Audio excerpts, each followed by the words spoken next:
은혜 받으실 하나님 말씀은 누가복음 15장 11절로 24절까지 말씀입니다. 또 이르시되 어떤 사람에게 두 아들이 있는데 그 둘째가 아버지께 말하되 아버지여 재산 중에서 내게 돌아올 분깃을 내게 주소서 하는지라.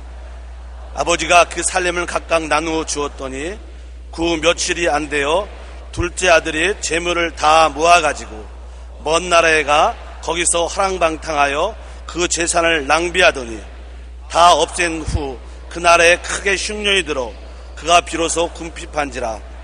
가서 그 나라 백성 중 한 사람에게 붙여 사니 그가 그를 들러보내어 돼지를 치게 하였는데 그가 돼지 먹는 지엄 열매로 배를 채우고자 하되 주는 자가 없는지라. 이에 스스로 돌이켜 이르되 내 아버지께는 양식이 풍족한 품꾼이 얼마나 많은가. 나는 여기서 줄여 죽는구나. 내가 일어나 아버지께 가서 이르기를 아버지, 내가 하늘과 아버지께 죄를 지었사오니 지금부터는 아버지의 아들이라 일컬음을 감당하지 못하겠나이다. 나를 품꾼의 하나로 부소서 하리라 하고 이에 일어나서 아버지께로 돌아가니라.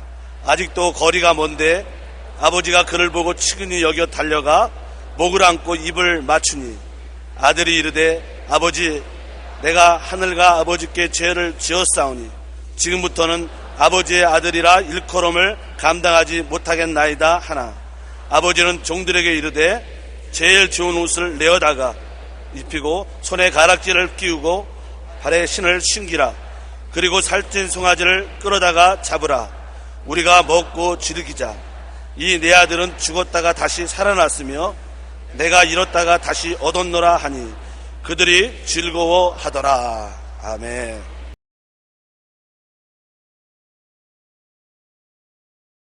오늘 저는 여러분과 함께 당연지사와 은혜라는 제목으로 말씀을 나누겠습니다. 깨닫지 못할 때는 모든 것이 당연지사인 것입니다. 크게 감동할 것도 없고 감사할 것도 없다고 생각합니다. 부모의 은혜를 깨닫지 못했을 때는 부모의 돌보심을 받고 사는 것이 당연지사요 별것이 아닙니다. 아버지 어머니 되셨으니 나의 일용할 양식을 돌보고 무엇을 먹을까 마실까 입을까 있을 곳을 돌보는 것은 당연지사지 그걸 뭐 은혜로 생각하느냐, 그렇게 사람들은 생각합니다. 하나님의 은혜를 깨닫지 못했을 때는 천지와 만물이 그냥 그렇고 당연지사이고 감탄하고 감격할 일이 아닙니다. 아침에 해가 떠도 당연지사고 비가 와도 당연지사고 날이 맑아도 당연지사고 봄, 여름, 가을, 겨울이 기이하게 지나가도 당연지사인 것입니다. 놀랄 일도 없고 감탄할 일도 없고 감사할 일도 없습니다. 은혜는 은혜를 잃어버렸을 때 비로소 은혜의 귀중함을 깨닫게 됩니다. 그리고 그 은혜를 도로 찾았을 때 감격되고 감사하고 기쁘고 행복하게 되는 것입니다. 이번 서해안 원유 유출 사고로 태안해안국립공원 생태계가 제 모습을 찾기까지는 적어도 20년 이상 걸릴 것을 보고 있습니다. 또한 바다 밑바닥에 사는 저서생물과 어패류 등의 생태계 파괴가 벌써 시작되어 어류 46종도 거의 사라진 것으로 조사되었습니다. 환경부는 3년이 지나야 해조류, 갯지렁이와 바위에 붙어 사는 생물이 복원되기 시작할 것이고 조개류는 5년 이상 지나야 회복되고 적어도 10년은 지나야 모든 생물이 회복 단계에 들어갈 것이라고 말했습니다. 이 밖에 근해업에도 타격을 주어 고등어 3대 의장 중 하나인 태안 앞바다는 조업이 불가능해졌습니다. 그동안 우리나라는 삼면 바다로 쌓여 늘 풍부한 해산물을 얻을 수가 있었고 여름이면 많은 사람들이 앞다투어 바다로 갔습니다. 우리는 이것을 그저 자연이 주는 당연지사로 알았습니다. 요번에 가서 해안이 시커멓게 기름띠로 물들고 돌들이 기름에 뒹굴어지고 새들이 죽고 해초가 기름에 뭉쳐지고 해조류들이 다 죽고 조개가 죽고 모든 것이 죽음으로 꽉 들어 찼을 때 맑은 바다, 아름다운 물결, 신선한 해산물을 주는 것은 당연지사가 아니었구나. 정말 하나님의 은혜를 감사하고 잘 가꾸고 보존해야 우리가 누릴 수 있구나 하는 것을 절실히 깨달았습니다. 모든 것을 깨닫지 못할 때는 당연지사로 생각하지만은 깨닫고 보면 당연지사가 아닙니다. 오늘 탕자의 비유를 보면 은혜를 모르는 아들에 관한 이야기가 있습니다. 아버지 집에 살면서 이식주 복된 삶을 당년지사로 생각하고 감사나 감격할 일이 없었습니다. 큰 농사를 짓는데 거대한 저택에 자기 톡방을 가지고 있는 것 없는 것 다 소유하며 삽니다.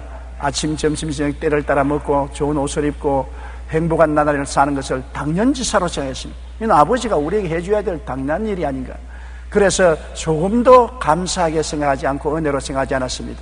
오히려 원망과 불평을 했습니다. 아버지의 군의하에 살며 명령에 복종하고 사는 것에 대한 불평인 것입니다. 왜 내가 아버지 밑에서 아버지 명령을 받고 종처럼 살아야 되느냐. 하루속히 아버지 쓰라를 떠나는 것이 행복하다고 생각한 것입니다. 누가복음 15장 12절에 그 둘째가 아버지에게 말하되 아버지여 재산 중에서 내게 돌아올 분깃을 내게 주소서 하는지라 아버지가 그 살림을 각각 나누어 주었다고 말하고 있는 것입니다. 그러자 그는 그 재산을 다 청산해서 아버지의 권위를 떠나기 위해서 아버지의 그림자가 비치지 않은 먼 나라로 갔습니다. 가까이 있으면 또 아버지의 간섭이 있을까 싶어서 아버지의 손길이 미치지 못할 먼 나라로 가서 허랑방탕했습니다. 아버지의 재산으로 자유방임하며 살았습니다. 그런 삶이 당연지사라 그랬습니다. 언제나 돈은 있고 언제나 마음대로 쓸 수 있고 방통하게 살 수 있는 것은 당연지사로 생각하고 걱정하지 않고 허랑방탕하고 사는 것입니다.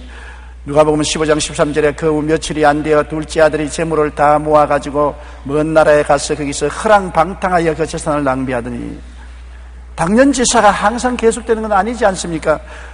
돈도 기근이 오고 환경적 기근과 궁핍도 다가온 것입니다. 아버지께 받은 재산이 항상 있는 것은 아닙니다. 벌지 않고 퍼서니 그 퍼서는 재산이 얼마나 가겠습니까? 얼마 있지 않아요? 재산도 바닥이 나고 거기에다가 설상가상으로 그곳에 기근이 와서 먹을 것, 입을 것도 있을 것도 얻기가 힘들게 된 것입니다. 누가복음 15장 14절에 다 없앤 후 그 나라에 크게 흉년이 들어 그가 비로소 궁핍하게 되었다고 말한 것입니다. 잠언서 23장 5절에 내가 어찌 허무한 것에 주목하겠느냐. 정령의 재물은 스스로 날개를 내어 하늘을 나는 독수리처럼 날아가리라. 재물에 의지하면 재물은 언제고 사라지고 마는 것입니다.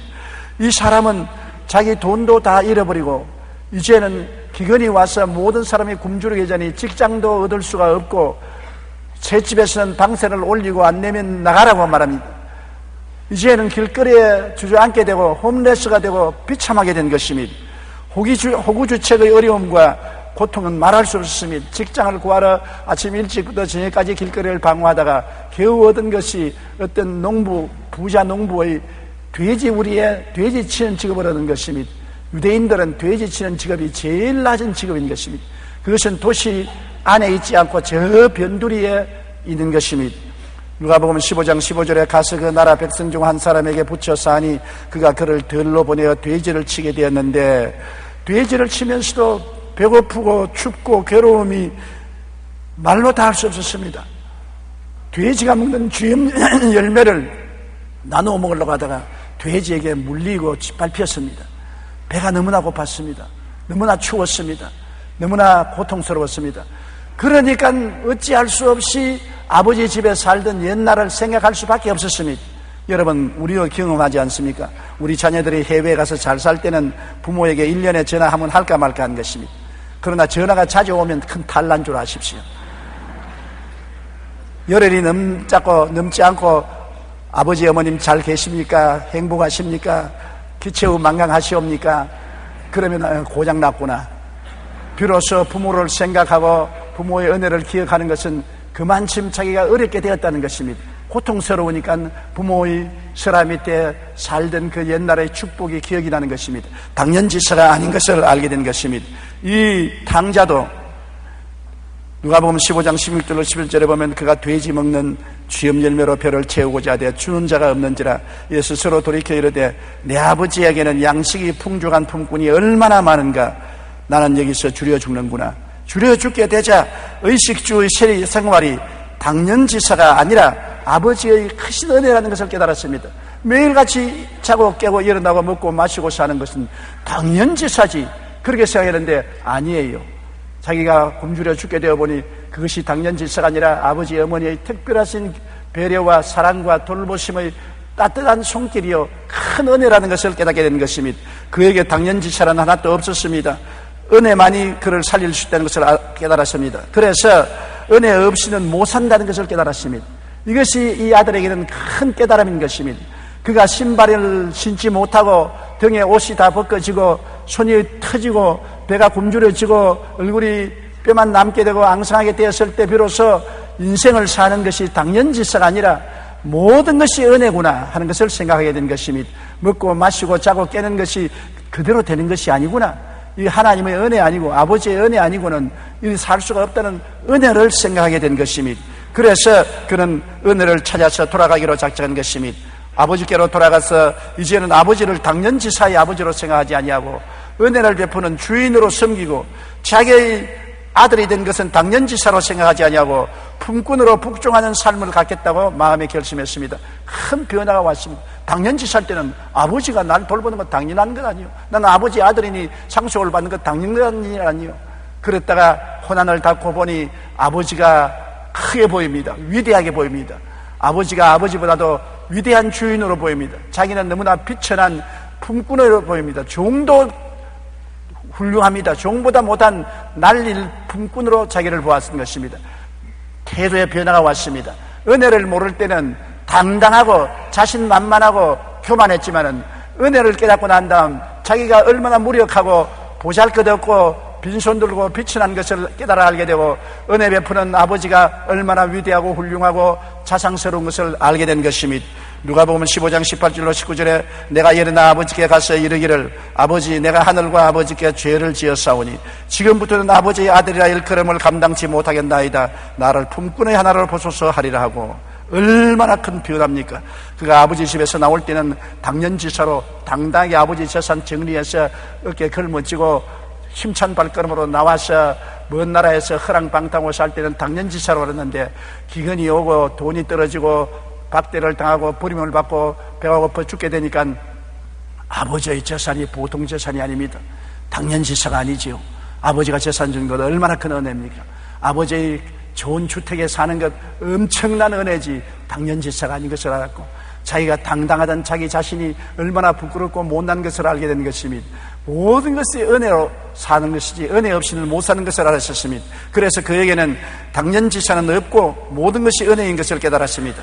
누가복음 15장 20절로 21절에 일어나서 아버지께로 돌아가니라. 아직도 거리가 먼데 아버지가 그를 보고 측은히 여겨 달려가 목을 안고 입을 맞추니 아들이 이르되 아버지 내가 하늘과 아버지께 죄를 지었사오니 지금부터는 아버지의 아들이라 일컬음을 감당치 못하겠나이다. 그렇게 말했습니다. 그런데 아버지는 그 말에 대답하지 않고 아버지께서는 말했습니다. 누가복음 15장 22절로 24절에 아버지는 종들에게 이르되 제일 좋은 옷을 내어다가 입히고 손에 가락지를 끼우고 발에 신을 신기라. 그리고 살찐 송아지를 끌어다가 잡아라. 우리가 먹고 즐기자. 이 내 아들은 죽었다가 다시 살아났으며 내가 잃었다가 다시 얻었노라니 그들이 즐거워하더라. 은혜를 아는 아들에게 하나님은 비로소 더 큰 은혜를 주시는 것입니다. 여러분, 이 탕자가 아버지를 버리고 나갈 때 아버지는 마음에 크게 섭섭하게 느끼고 상처를 입었으나 자기 몫을 주었습니다. 탕자가 깨닫고 깨어져서 이제는 종으로서 품꾼으로서 하나를 보아달라고 겸손하게 나서서 왔을 때 은혜를 알 때 하나님은 구하지도 않은데 축복을 주신 것입니다. 여러분, 우리가 은혜를 모르고 모든 것을 당연지사로 생각하고 해도 당연지사요, 달도 당연지사요, 자연 환경도 당연지사로 준 것이요 나의 생명도 당연지사로 알고 있다가 내가 병들고 가난하고 직장을 잃고 빈손 들어 비천하게 되고 고통스러울 때 그때 생각해보면 건강도 당연지사가 아니요 아침에 일어나고 저녁에 자는 것도 당연지사가 아니요 배불리 먹고 마시는 것도 당연지사가 아니요 직장에 왔다 갔다 하는 것도 당연지사가 아니요 모든 것이 하나님의 은혜라는 것을 깨닫게 되는 것입니다. 은혜를 깨닫는 자에게 하나님의 은혜를 주시는 것입니다. 당연지사로 생각하는 자에게는 은혜를 주시지 않는 것입니다. 성경에는 있는 자에게는 더 주고 없는 자에게는 있는 것조차 빼앗아버리겠다는 것입니다.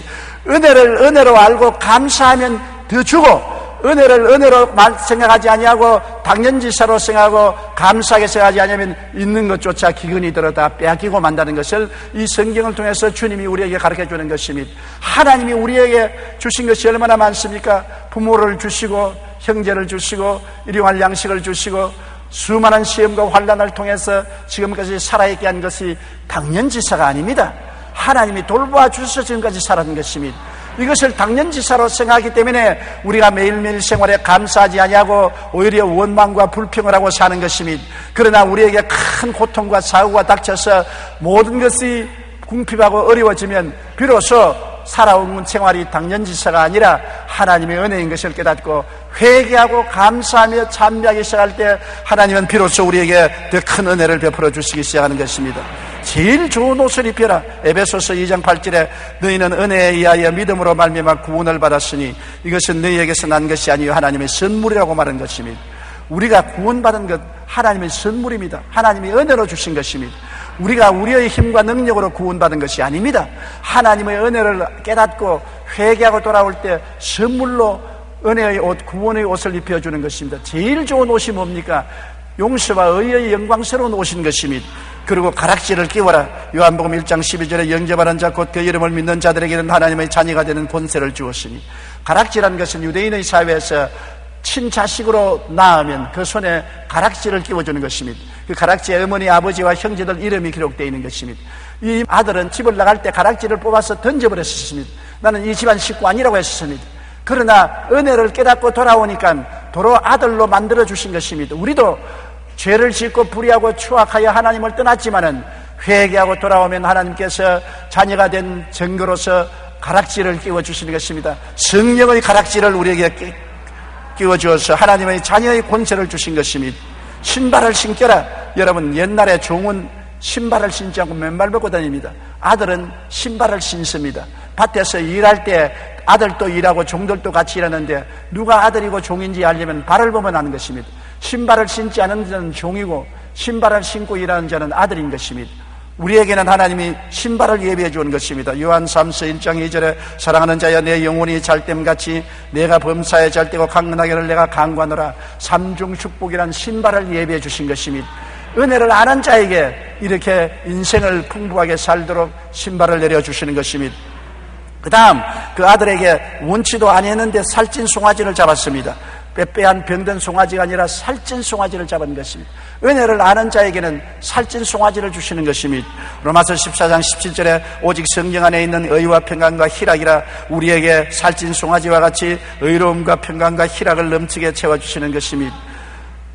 안셀럼 그린이 쓴 다시 찾은 마음의 평안이라는 책에는 그림자로부터 도망치려는 사람에 대한 이야기가 있습니다. 자신의 그림자를 몹시 못마땅하게 여기는 사람이 있었습니다. 그는 계속 자신을 쫄쫄 따라다니는 그림자가 미워서 물러가! 물러가! 돌아보면 또 따라옵니다. 그래서 그림자로서부터 피하려고 뛰니까 순식간에 발 뒤꿈치에 그림자는 따라옵니다. 요놈의 자식 못 따라오게 내가 죽도록 달려야 되겠다고 숨이 턱에 닿도록 뛰고 심장이 입으로 튀어나올 정도로 뛰다가 끄꾸러졌습니다. 그러고 난 다음에 다시 깨어나지 못하고 죽고 마는 것입니다. 그런데 그가 뛰어 달아나던 그 옆에 큰 나무숲이 우거져 있는데 어느 순간이고 나무숲으로 들어갔으면 그림자는 사라질 것인데 왜 나무숲에 들어가지 않고 땅땅 쪼이는 태양빛 아래서 뛰었는지 모르겠습니다. 바보입니다. 그러나 우리가 그러신 것입니다. 하나님이 십자가를 통해서 큰 은혜의 그늘을 비추고 있는데 그 십자가 그늘 밑에 들어가지 않고 나 힘으로, 나의 수단으로, 나의 지혜로, 나의 청명으로, 나의 노력으로 살겠다고 뛰어갑니다. 더 열심히, 더 열심히, 더 열심히, 더 일찍 일어나고 더 늦게 누우며 더 애쓰고 더 힘써서 살아야지. 그러다가 지치고 피곤하고 좌절과 절망에 들려서 죽어버린 것입니다. 그러나 내내 뒤에 따라온 것은 예수님의 은혜의 십자가인 것입니다. 십자가 그늘 밑에 피할 곳이 있습니다. 십자가 그늘 밑에 들어오면 그림자가 사라질 것인데 세상의 염려, 근심, 불안, 초조, 절망의 그림자를 뒤에 걸머쥐고 뛴 것은 십자가 밑에 들어오지 않았기 때문에 그런 것입니다. 오늘 우리는 하나님의 은혜를 알고 은혜 속에 들어오면 은혜가 우리를 구출해 주는 것입니다. 내 힘으로 못 사는 것을 깨달았을 때 은혜를 발견하게 되는 것입니다. 내가 내 힘으로 할 수 있다, 내 힘에 의지하고 나를 자랑 삼을 때는 은혜가 필요 없는 것입니다. 내 주먹을 믿고 산다, 내 능력을 믿고 산다, 내 학력을 믿고 산다, 나의 능력으로 산다, 자기를 의지할 때 은혜를 저버리는 것입니다. 그러나 내가 죄를 짓고 불의하고 추악하여 절대로 내 힘으로 죄를 청산할 수 없어 마음의 죄책과 정죄감으로 고통을 당할 때, 아무리 울어도 못하고 힘쓰도 못하고 애쓰도 못하고 죄로 고통당할 때, 그때 나는 죄를 이길 수가 없고 죄를 틀어볼 수가 없구나, 나의 죄를 용서해 줄 분은 예수님의 십자가 보혈밖에 없구나. 그래서 비로소 하나님의 은혜를 발견하게 되는 것입니다. 용서와 의의 은혜를 깨닫는 것입니다. 로마서 3장 23절로 24절에 모든 사람이 죄를 범하였으며 하나님의 영광에 이르지 못하더니 그리스도 예수 안에 있는 속량으로 말미암아 하나님의 은혜로 값없이 의롭다 하심을 얻은 자 되었느니라. 값을 지불하고 죄를 용서받으려고 하니 안 되는데 알고 보니 십자가 밑에서 은혜로 용서와 의를 얻게 되는 것을 알게 되는 것입니다. 자기 죄를 깨닫고 자기 힘으로 죄를 이길 수 없다는 것을 깨달은 사람만이 하나님이 주시는 은혜를 알고 십자가 밑에 찾아오게 되는 것입니다. 내가 깨끗하지 못할 때 아무리 씻으려고 해도 세상과 마귀가 들어붙어서 음란하고 방탕하고 술 취하고 세속적으로 살고 거짓말하고 사기치고 아무리 씻으려고 해도 안 될 때 나는 할 수 없습니다. 애를 써도 안 되고 힘을 써도 안 되고 노력해도 안 됩니다. 어떻게 할까요? 그럴 때 십자가 밑에 나오면 하나님의 은혜로 성령의 능력으로 죄와 사망의 법에서 해방시켜 주시는 것입니다. 비로소 자기 힘으로 의롭고 거룩하게 못 산다는 것을 깨달아야 예수님께 나와서 성령으로 체험을 받고 거룩하고 깨끗한 삶을 살 수 있는 것입니다. 내가 배가 고픈 것을 알아야 밥을 찾지, 내가 목이 마른 것을 알아야 물을 찾지, 내가 옷을 벗은 줄 알으면 옷을 찾는 것 같이 자기가 얼마나 무력하고 무능한 것을 알아야 주님께 나와서 성령의 은혜를 추구하는 것입니다. 고린도전서 6장 11절에 보면 주 예수 그리스도의 이름과 우리 하나님의 성령 안에서 씻음과 거룩함과 의롭다 하심을 받았느니라. 성령이 오시면 씻어주시고 거룩하고 의롭다고 만들어주는 것입니다. 내가 병이 들어서 온갖 약을 다 먹고 온갖 병원에 다 가고 온갖 의사들의 치료를 다 받아도 안 나으니까 이제는 약도 소용없다, 의사도 소용없다, 나는 나을 수가 없다, 죽게 되었다. 그러면 어디를 갑니까? 오살리 기도원으로 갑니다. 왜? 그때야 하나님의 도움을 찾는 것입니다. 건강한 자에게는 의원이 쓸데없고 병든 자에게야 쓸데있다는 것입니다. 건강한데 무슨 의원이 필요한 것입니까? 병이 되니까 의원이 필요하지요. 못 나가니까 고통스러우니까 주님을 찾아 나오는 것입니다. 치료하시는 하나님의 은혜를 그때는 깨닫게 되는 것입니다. 베드로전서 2장 24절에 친히 나무에 달려 그 몸으로 우리의 죄를 담당하였으니 이는 우리로 죄에 대하여 죽고 의에 대하여 살게 하려 하심이라. 제가 채찍에 맞음으로 너희가 나음을 얻었나니 그렇게 말하고 있는 것입니다. 우리가 세상에서 잘 살 때는 하나님 필요 없습니다.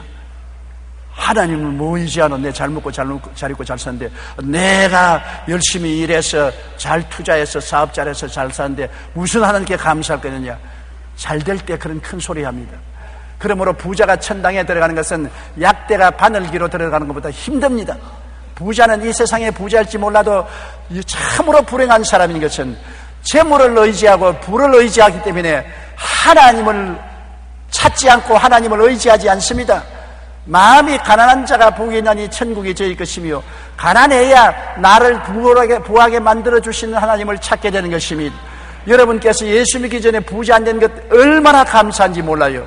예수 믿기 전에 부자에 부족한 것이 없으면 여러분께서는 하나님을 비웃고 교회 나간 사람을 비웃을 것입니다. 그러나 그 부귀와 영화가 며칠 갑니까? 얼마 있어 다 바람같이 사라지고 말고 결국에는 죽으면 요단강 건너갈 때 빈손 들고 건너가고 영원한 지옥불에 떨어지고 마는 것입니다. 내가 못 살 때 잘 살게 해주시는 하나님의 은혜를 깨닫게 되는 것입니다. 고린도후서 8장 9절에 우리 주 예수 그리스도의 은혜를 너희가 알거니와 부유하신 이로서 너희를 위하여 가난하게 되시면 그의 가난함을 말미암아 너희로 부욕해 하리 하심이라. 여러분, 가난해져야 부욕해 해주시는 주님을 찾게 되는 것입니다. 내가 지옥 간다는 것을 알 때 천국으로 보내주시는 주님의 은혜를 깨닫게 되는 것입니다. 어찌할 수 없이 지옥 간다는 것을 깨닫게 될 때는 두려움과 불안에 휩싸이게 되는 것입니다. 나이를 먹고 이제는 죽을 날이 가까우는데 꿈에 지옥을 보았다든지 아따가 지옥의 환상을 보았다든지 마음속에 죄책으로 몸부림치게 되면 지옥이 눈앞에 나타납니다. 자기 힘으로 지옥에 안 가려고 발부둥쳐도 무슨 소용이 있습니까? 그때 지옥에서 우리를 건져주신 예수 십자가를 생각하게 되는 것입니다. 요한복음 14장 1절로 3절에 너희는 마음에 근심하지 말라. 하나님을 믿으니 또 나를 믿으라. 내 아버지 집에 거할 곳이 많도다. 그렇지 않으면 너희에게 일렀으리라. 내가 너희를 위하여 거처를 예비하러 가노니 가서 너희를 위하여 거처를 예비하면 내가 다시 와서 너희를 내게로 영접하여 나 있는 곳에 너희에게 있게 하리라. 우리가 가는 저편에 거처가 있는 것을 알면 마음이 편안하지 않아요. 우리가 이 세상을 떠나가면서 저 건너편에 거처가 있는 것을 모릅니다. 버림받은 존재가 되는 것입니다. 광야 같은 죽음의 저 건너편으로 밀려가는 것입니다. 얼마나 불안하고 절망적인 것입니까? 그러나 우리는 우리 거처가 예비되어 있고 천사들이 우리를 영접하고 환영할 것을 알기 때문에 죽음이란 터널을 지날 때 안심하고 편안하게 죽음의 터널을 지날 수 있는 것입니다. 우리의 힘으로 되는 것이 아닙니다. 주님을 의지하기 때문에 주님의 은혜로 그렇게 되는 것입니다. 역사상 많은 크리스찬 화가들이 돌아온 탕자를 소재로 그림을 그렸습니다. 그 가운데 가장 유명한 그림이 렘브란트의 탕자의 귀향인 것입니다. 수채화로 그린 이 그림에는 아버지와 아들의 만남 장면이 매우 인상적입니다. 신발이 다 헤어져 왼쪽 신발은 아예 신을 수 없어 벗겨져 있고 오른쪽 신발은 다 닳아서 밑창이 없이 구멍이 나서 발바닥이 훤히 들여다 보입니다. 신분을 상징하는 겉옷은 없고 남루한 소국 한쪽을 걸치고 있습니다. 머리카락은 마치 죄수나 범죄자처럼 깎아버렸습니다. 그런 그가 마치 왕처럼 보이는 아버지의 가슴에 왼쪽 귀를 대고 앉겨 있습니다. 빛나는 황금 빨치로 팔을 장식한 아버지는 냄새나는 아들을 따들이 감싸안고 마냥 행복해합니다. 하나님은 이 아들을 탕자나 죄인이라 부르지 않습니다. 이런 아들이 돌아왔다고 말한 것입니다. 모든 사람이 보기에 너무나 더러운 아들입니다. 머리는 산발이 되고 온몸은 상처투성이고 돼지 똥냄새가 나고 옷은 반 벗었고 신발은 거의 벗었고 몸은 남루하기 짝이 없습니다. 누가 봐도 아버지와 같이 저명하고 부자고 훌륭하고 아름다운 장식을 한 그분이 그를 끌어안을 수 없습니다. 온몸에 더러워질 테니까. 그러나 아버지는 돌아오는 탕자를 끌어안았습니다. 그리고 너무나 기뻐했습니다. 왜 그럴까요? 그 아들이 나갈 때는 은혜를 모르고 나갔던 것입니다. 모든 것을 당연지사로 생각하여 나가다가 고난을 통해서 깨어져서 이제는 은혜를 알고 돌아오게 된 것입니다. 아버지 집에 사는 것이 품꾼으로 살아도 얼마나 은혜인 것을 알고 은혜를 깨닫고 오는 아들은 아버지가 그 더러운 그대로 못난 그대로 병든 그대로 추악한 그대로 끌어안은 것입니다. 여러분, 하나님이 얼마나 거룩하고 영광스럽고 존귀하신 하나님이신 것입니까? 우리가 얼마나 더럽고 추하고 병들고 형편없는 냄새가 나는 것입니까? 그러나 우리가 하나님의 은혜를 깨달아 알고 우리 힘으로 살 수 없는 것을 알고 우리가 죄를 짓고 불의하고 추악하고 버림을 받아야 마땅한 줄 알고 천부의 여지 없어서 손들고 옵니다고 나오면 하나님은 그리스도 예수의 십자가를 통해서 우리를 끌어안습니다. 천사들이 말합니다. 더럽습니다. 하나님 끌어안지 마십시오. 냄새가 고약합니다. 더럽습니다. 추한 사람입니다. 과거 경력이 나쁩니다. 저런 사람을 끌어안으면 안 됩니다. 그러나 하나님 말하겠다. 아니라 내 아들은 잃었다가 자칫 찾았으며 죽었다가 다시 얻었다. 은혜를 모를 때는 이런 아들이요, 자, 당연지사로 생각하고 살 때는 죽은 아들인데 은혜를 깨달아 알고 은혜를 찾아 들어오는 자는 잃었다가 다시 찾았으며 죽었다가 다시 살아난 아들이 되고 마는 것입니다. 내가 빈손 들고 벌거벗을 때 돌봐주시고 입혀주시는 은혜가 감격적이고 감사하여 그 은혜가 행복의 근원이 되는 것입니다. 은혜를 깨달은 사람은 행복합니다. 염려, 근심, 불안, 초조, 절망을 다 아버지께 맡기고 아버지의 품에 의지해서 아버지의 시키는 대로 인생을 살아가면 아버지와 내가 한 팀이 되어서 아름다운 삶을 사니 얼마나 행복한 것입니까? 예수 믿는 것이 가장 행복한 삶인 것입니다. 예수 믿고 사는 것이 가장 큰 축복인 것입니다. 예수 믿고 사는 것이 금세와 내세의 복락이 된다는 것을 알아야 되는 것입니다. 예수 없이 자기 중심으로 당연지사로 인생을 사는 사람은 이 땅에 사는 동안에도 애를 쓰고 힘을 쓰고 땀을 흘립니다. 그래도 그 속에 행복이 있나요? 여러분, 이 세상에 잘 사는 사람 만나서 행복이 있냐고 물어보십시오. 미국의 가장 큰 석유재벌이었던 폴 게티는 억만장자였으면 그가 만년에 런던에 있을 때 기자들이 찾아와서 물었습니다. 폴 게티 선생님, 일생을 살면서 행복한 적이 있었습니까? 성을 뽀락 내었습니다. 행복이 어디 있어? 어디에 인간의 행복이 있어? 왜 마릴린 monroe가 온 세계 남성들에게 박수 갈채를 받는데 자살했습니까? 그는 한없는 사랑을 원했으나 한없는 사랑을 얻지 못해서 죽는다고 말한 것입니다. 이 세상에 자기 중심으로 살고 모든 것을 당연지사로 여기는 사람에게는 은혜가 무엇인지 모릅니다. 그러므로 은혜를 모르는 사람은 불행하기 짝이 없는 것입니다. 그러나 배고픈 것을 아는 사람은 밥 한 숟갈도 벌벌 떨고 먹으면서 눈물을 흘리는 것입니다. 6.25 사변 때 피난 살이 알면서 얼마나 고생합니까? 나는 지금도 기억나는 것은 제가 우리 고모님 댁에 갔는데 우리 고모님 댁에 피난 온 아주머니 한 분이 보퉁이를 메고 와서 우리가 점심을 먹는데 밖에서 우연히 보고 있어요. 그 우리 고모님이 이리 와서 같이 밥 좀 먹자고 그 자리에 앉아서 숟갈도 우리 고모님이 먹던 것 밥풀이 붙은 그 숟가락을 주더라고. 내가 보니 왜 저런 숟가락을 주느냐. 그 숟가락을 봤더니 얼마나 밥을 맛있게 떠가면서 눈물을 줄줄줄줄 흘립니다. 나는 어릴 때니까 왜 밥을 먹으면서 저렇게 우느냐. 피란 살이 걸어온데 얼마나 배가 고팠던지 먹던 숟가락 가지고서 밥 한 술 떠 먹으면서 그렇게 눈물을 흘리더라고요. 그 피란 오지 않고 집에 살 때 밥 한 숟가락 먹으면서 그렇게 울 택이 있겠습니까? 비로소 배가 고프고 외로워 보니 밥 한 숟갈이 얼마나 귀한 은혜인 것을 알게 된 것입니다. 그는 그 밥 한 숟가락이 그에게 행복을 갖다 준 것입니다. 전에는 밥은 당연지사로 생각하는 것입니다. 그러나 이제는 그것이 은혜인 것입니다. 이 세상에 내 아내가 은혜로 주어진 것이다. 얼마나 감사하며, 내 남편은 나에게 하나님이 은혜로 주신 것이다. 얼마나 고마워요. 우리 자식은 잘났든 못났든 은혜의 선물이라고 생각하면 귀하지 않아요. 내가 사는 초가 3칸이라도 은혜로서 하늘을 가리고 비를 가리고 살 수 있다고 감사하면 얼마나 아름다워요. 은혜를 알고 감사하면 나도 행복해지거니와 하나님을 기쁘시게 하고, 은혜를 아는 자에게는 주님이 더 은혜를 주시고, 은혜를 모르고 감사하지 않는 자에게는 은혜를 빼앗아 버리는 것입니다. 하나님께서 좋은 옷을 주시고 가락지를 끼워주시고 신발을 신기시고 살찐 송아지를 잡는 것은 은혜를 깨달아 알아고 왔기 때문에 그런 것입니다. 은혜를 모르는 사람, 감사할 줄 모르는 사람은 결코 하나님이 은혜를 주실 수가 없는 것입니다. 내가 빈손 들고 벌거벗을 때 돌봐주시고 입혀주시는 은혜가 감격적이고 고마운 것입니다. 내가 깨어지고 버림받은 존재라는 것을 깨달았을 때 구원해 주시는 주님의 은혜에 감격하고 감사하고 그 은혜가 행복의 근원이 되는 것입니다.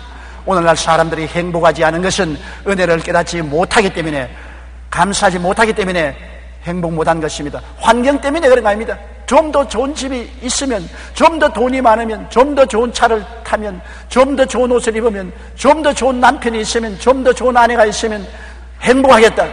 그것은 인생을 당연지사로 생각하기 때문에 그런 것입니다. 여러분, 호의 벽촌에 혼자 내던져서 말할 사람도 없고 도와줄 사람, 돌봄을 받을 사람도 없는 고독한 곳에 혼자 맨발 벗고 살아보십시오. 사람이 얼마나 그리운지. 그렇게 되면 아이고, 사납던 남편도 여기 있었으면 좋겠다. 아이고, 바지 긁던 아내도 여기 있었으면 좋겠다. 자식이라도 함께 있었으면 좋겠다. 아이고, 다 떨어진 집순쟁이라도 하나 있었으면 얼마나 좋겠노. 은혜를 깨닫게 될 때 비로소 자기의 환경에 감사할 줄 아는 것입니다. 감사로 제사를 드리는 자가 나를 영화롭게 하느니 그 행위를 옳게 하는 자에게 나의 구원으로 보이리라고 말씀한 것입니다. 여러분, 당연지사로 생각하지 마십시오. 오늘 교회 와서 앉아서 예배드리는 것 당연지사가 아닙니다. 왜? 북한에 가보니까 교회 예배드릴 교회당도 없고 교회 예배드릴 자유도 없습니다. 정부가 시키는 대로 일을 해야 되는 것입니다. 우리가 자유의 하늘나라에, 자유의 땅 위에 예배드릴 수 있다는 것 얼마나 큰 은혜입니까? 많은 사람이 선거에 동참 안 했지만은 얼마나 바보 같은 일인 것입니까? 우리가 지도자를 뽑을 수 있다는 것 얼마나 우리에게 큰 은혜요 특권입니까? 독재국가에 가면 지도자를 뽑을 권한이 없습니다. 누구든지 지도자가 일어나면 순종하고 따라갈 따름이지 아무 일도 할 수가 없는 것입니다. 여러분, 오늘 아침 잡수시고 차 타고 건강하게 교회에 참석한 것 얼마나 은혜로운 감사한 일입니까? 오늘 또 병들어서 병상에 들어 누워있으며 심한 병에 걸려서 생명이 위독한 사람이 얼마나 많고, 휠체어에 앉아서 스스로 차를 타고 올 수 없는 것을 생각하면 얼마나 여러분은 자유롭게 걸을 수 있으니 감사합니까? 사지가 멀쩡하고 백체가 건강한 여러분 자신을 생각할 때 얼마나 감사합니까? 그저 앉아도 감사요, 서도 감사요, 앉아도 감사의 눈물이요, 서도 감사의 눈물밖에 없는 것입니다. 감사해야 돼요. 은혜를 생각하고 감사하고 입술에 불평이 없어야 돼요. 불평은 마귀의 역사인 것입니다. 불평이란 예수님 이름으로 내가 쫓아버리고 은혜로서 우리에게 구원을 주신 하나님께 끝없는 감사를 하기 바랍니다. 오늘 여러분 집에 돌아가던 여러분 남편 보고 여보, 당신 내 곁에 있어서 감사해요. 부인 보고 당신 살아있어서 감사해요. 건강해서 감사해요. 우리 조그마한 전셋집이라도 월세집이라도 들어 살 수 있으니 감사해요. 감사를 찾아 말씀하시고 감사하게 사는 여러분 되시기를 주님 이름으로 축원합니다. 고개 숙여 기도드리겠습니다. 사랑이 많으신 우리 아버지 하나님, 우리는 이 당자처럼 아버지 집에 살 때 모든 삶이 당연지사로 알았습니다만, 당연지사가 다 나를 떠나고 내가 빈손 들게 되고 헐벗고 굶주리고 고통스러워지면은 그것이 당연지사가 아니고 그 아버지가 돌보아 주시는 은혜라는 것을 깨닫게 되옵니다.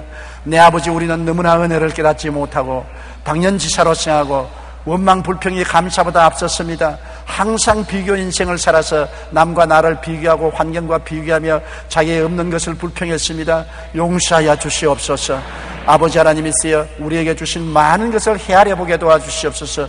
주께서 내게 주신 은혜를 생각하고 헤아려서 감사드리고 감격하는 우리들이 되게 도와주시옵소서. 은혜를 주신 우리 아버지께 감사드리옵고 예수님 이름으로 기도드리옵나이다. 아멘.